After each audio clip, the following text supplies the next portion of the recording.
Barangay Ginebra, plano nang tapusin ang serye sa semis. Jason Castro, isang taon mawawala sa TNT. At Cedric Bearfield, paparating na sa TNT. So yan ang ating mga tatalakayin. So road to recovery na nga po si Jason Castro after ang successful surgery na ginawa sa kanya for a patellar tendon tear in his right knee na nakuha niya nga po sa semifinals ng Game 2 TNT kontra Ross. So batay sa nakalap nating kaunting impormasyon, batay sa mga report, after pala nitong sumalang sa matagumpay na surgery, mabilis lang din itong na-discharge na kung ayon sa napaulat sa Spin.ph credit po na inihayag ni TNT team manager Jojo Lastimosa, kinumpirma nito na umuwi siya ng Pampanga and he is going to stay there for a while. He will have a check-up in a few days.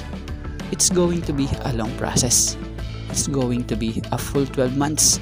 Let's see how his body recovers. So matagal-tagal nga rin nating hindi makikita sa hardcourt etong si The Blur kung tutuusin.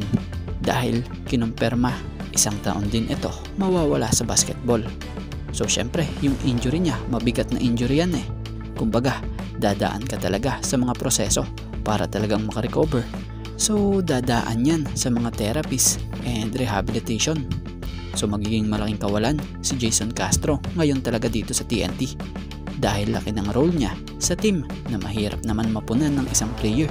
Dahil iba kasi yung galing at legacy ng isang Jason Castro kahit na ito'y may edad na. At dito tayo about kay Cedric Bearfield. Putok na putok nga ngayong pinag-uusapan itong si Bearfield after magbigay ng isang kala mo palaisipan si Sir Snow na kung saan may mga nag-react dito kagaya ni Inside of the PBA na kung saan ayon sa naging post nito, credit po, breaking, Cedric Bearfield malapit nang mapunta sa TNT. So si Cedric Bearfield isang legit na scorer ito ng Blackwater Bossing. At this conference nga he averaged 20.75 points per game, 4.25 rebounds per game, and 3.75 assists per game. May taas itong 6'2" at batang-bata pa, 28-year-old lamang. So kung sakaling makuha to ng TNT itong si Bearfield, magiging malaking tulong ito para sa team, lalo pat pilay ang TNT sa gwardya dulot ng pagkawala ng isang Jason Castro dulot ng injury.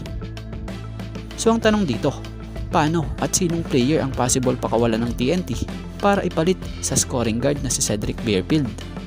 Matatandaan namang si Bearfield ay isang top pick player din ng Blackwater na kung saan nakapagpakitang gilas na nga ito dito at nakita nga yan yung totoong kalidad ng kanyang laro.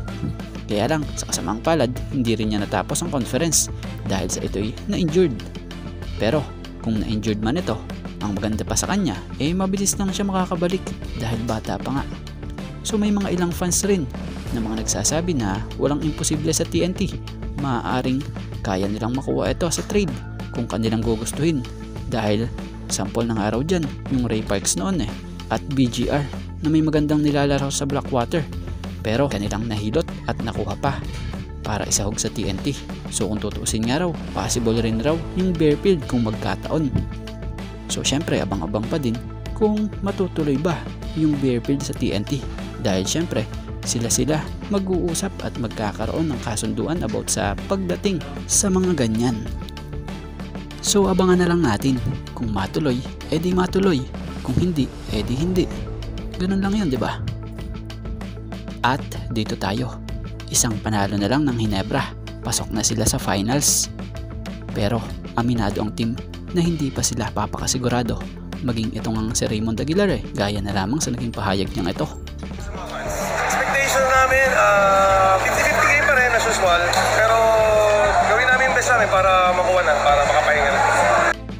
Pero syempre, kung gusto na talaga makuha ng Ginebra ang spot para sa finals, mabuting panatilihin nila ang team bilang dominant team gaya ng ginawa nila sa Game 1, Game 2 at Game 3 ng semis na kung saan tinambakan nga nila every game ang Northport dahil big factor sa team itong maagang pagputok nila para maagang makalagwa. At batay nga sa isang naging pahayag o report ng Fast Break, sinasabi rito credit po, Gene Kings ay semi-sweep better before finals.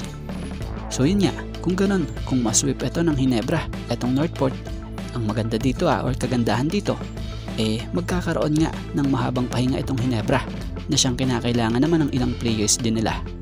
So talagang magandang pagkakataon sa Hinebra kung masweep talaga nila etong Northport para bago nga sila sumalang sa finals, kung pala rin sila'y nakapahinga na, kondisyon pa.